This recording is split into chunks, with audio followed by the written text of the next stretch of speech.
muracyari mu nzu igihe nababwiriye koko ngo muyisohokemo ndeba nabigenza nese ko nyine nabuze uko mbigenza oya ntabwo wabuze uko bigenza ahubwo se mwana yanjye reba ukuntu inzu yabaye mba narayishyizemo amakaro narayigize neza ariko ndebera ni ukuri aho bigeze muri kungora pe mbasabye imbabazi zibaye 16 ndabizi ariko mbabarira umva tantine bikwiye kuvunika cyane iyi nzu ntabwo tuzayikora eka noneho mwarayiguze njyewe nzayikwishyura nzayikodeshereza mama waradufashije wowe yishyurira mama wawe nawe ayibema kwishyura koko fi ntabwo ari ya mitwe yanyura bikaguma gutyo erega ni ko umukene amera ajya wihangana nzakwereka ko ntari umukobwa oya nabyibukene mama reka mbitege amaso ariko ndazana urupapuro tubyandike kuko ntabwo nabyizera se urabona nabyizera nabaye itariki 15 none zirarenze zibaye 16 ubu sibyo byo nabyizera ndabyandika kandi ndabisinyira kandi ukwezi kumwe ngenza kwishyura nawe uzamenya ko wabanye n'abantu bafite mu mutwe urakoze rero bari basi ko ndi gukina fina ntabwo uri kunyumva ngwino hano wagize ngo nayo ndimo gukina se ndagira ngo wicara hano akira byandike nabisinye ngewe umukundwa Sarafine nemeye ko tariki 20 z'ukwa kabiri nzishyura inzu amafaranga yandike vuba ndi kwihuta ndimo ibihumbi nabisinyira ngo 40 by'amezi 2 ndabyemeye bisinyira vuba vuba nukuri wari uzi ko ndi gukina wari uzi ko mvuze ndi gukina Sarafine wabisinyiye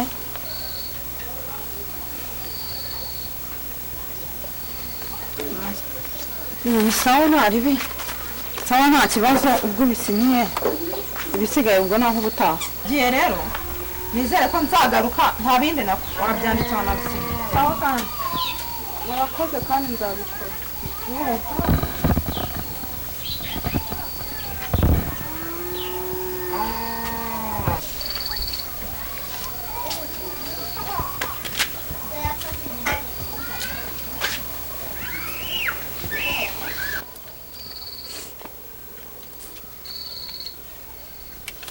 ariko sundi umugore ndi umukobwa ndi umucyacuru undi kiko uruhu rwarakobanye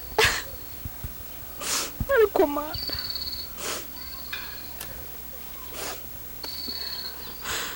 aha amafaranga nsinye nzayakura ariko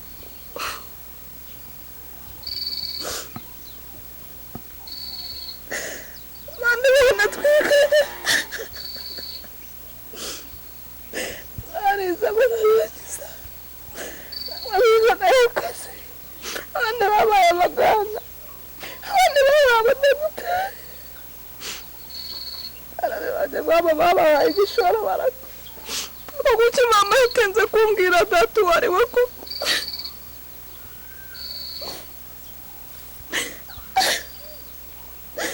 wanyereka umuntu wo kwa data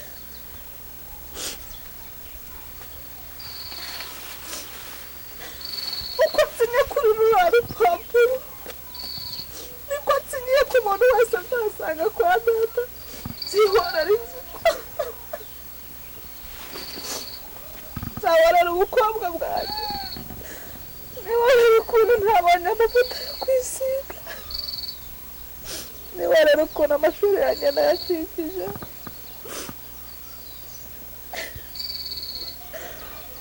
abandi bakobwa babanye abasore babarongora barabyara babona abana babakomokaho abandi biboneye akazi nyabona arakobanye meze nk'agakecuru sinabona amavuta yo kwisiga kereka hari ubu yampaye imyenda yacikiyeho nambara ibikubura umuntu nabasanga kwa data nzamutwarira inzigo avugira itongo ry'amama zaribura mbuzizi dodo zo ndazirisha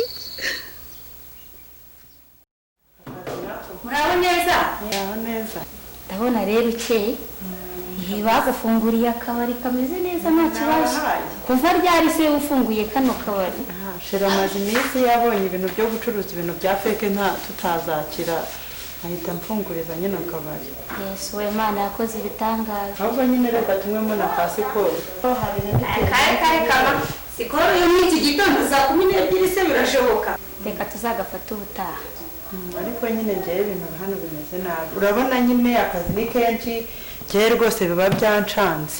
Ntago rero nazabivamo ngenyine nkeneye umukozi. Ukeneye umukozi. Ibyo biroroshye cyane uri kubaza ibibazo mu bisubizo. Mfite umwana twiganye. Sha anje duheruka guhura mu minsi ishize. Sha naramurebye numva birambabaje. Ariko uwo mwana uko muzi aza akazi azi gutanga keya turamutse tumuzanye ahangaha.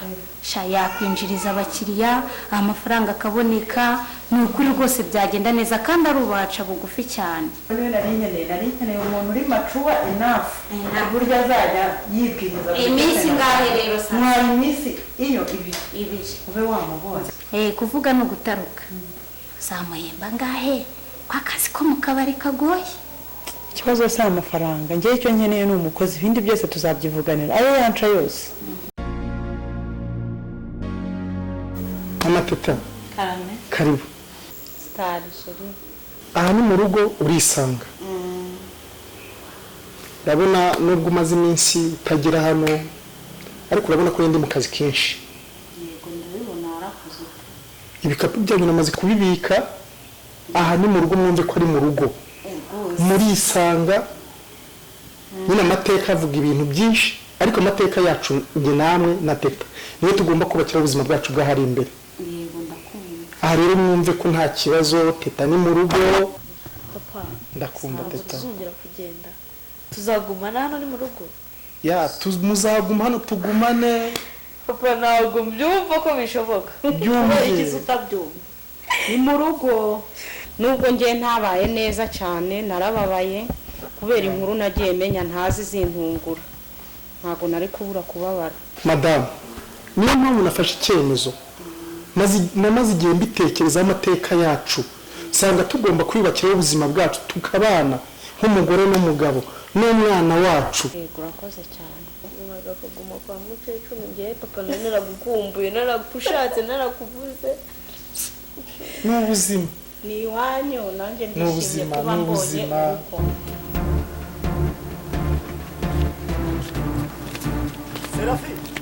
Serafi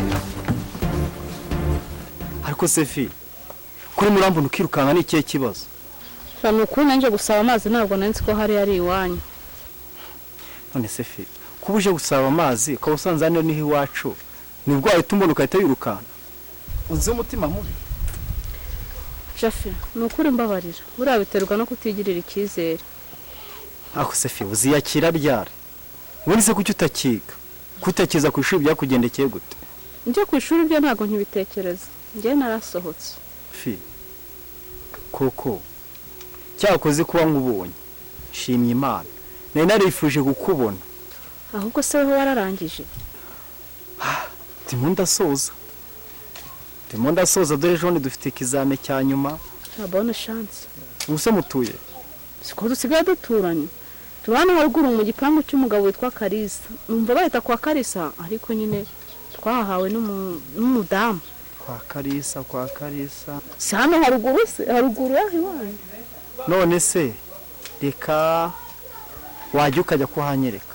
No ntuma kwereka ariko buno wanze baguha amazi kandi guhera uyu munsi ujye uvome ufata amazi cyane kuri murakoze ujye uzaba yaguhe uyafate nta kibazo kandi nta muntu uzakwishyuza.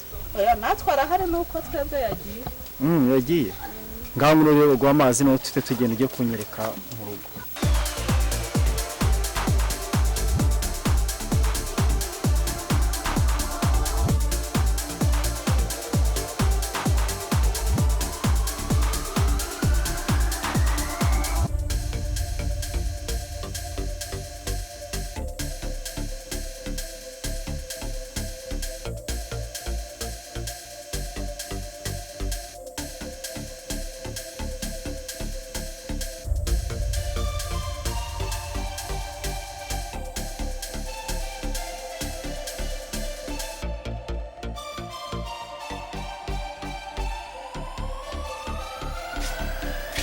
papa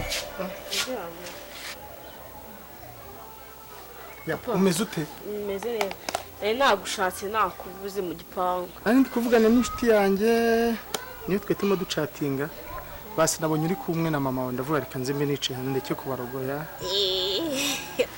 nawe utuntu twose twanye twiza reka nkwereke akantu keza oya nakanjye papa utazi keza oya papa urakajyana reka nkwereke buriya urabona aka kantu ni keza ni keza ubona ko karabona ni keza kamfasha akazi nyine yime kibazo ndakaguhaye nta kintu nakwima umukobwa wanjye nkunda papa kubera iki nkunda kubona kubera iki nkunda kuba ndi hano njyenyine kandi nzi ko mfite undi muvandimwe ahubwo cyaba ikibazo utari hano washakaga kubahese hano ndi kumwe n'umuvandimwe wanjye papa uvuze ngo ndi muvandimwe ariko none umwana wanjye nawe nsigaye urota ku manywa none se usigaye urota inzozi ukaza kuzirotora papa ukazimwambura zirotora no papa ntago narose none se papa reka ngubwire impamvu mbikubwiye urabizi ko nakuriye kwa mukecuru kandi se kubera iki nakuriye kwa mukecuru kandi si wari uri hano ufite uwundi mugore oya mwana wanjye ntabwo ari byo zo ni ibintu watoraguye gukura kwa mukecuru ni ubuzima busanzwe bwa buri munsi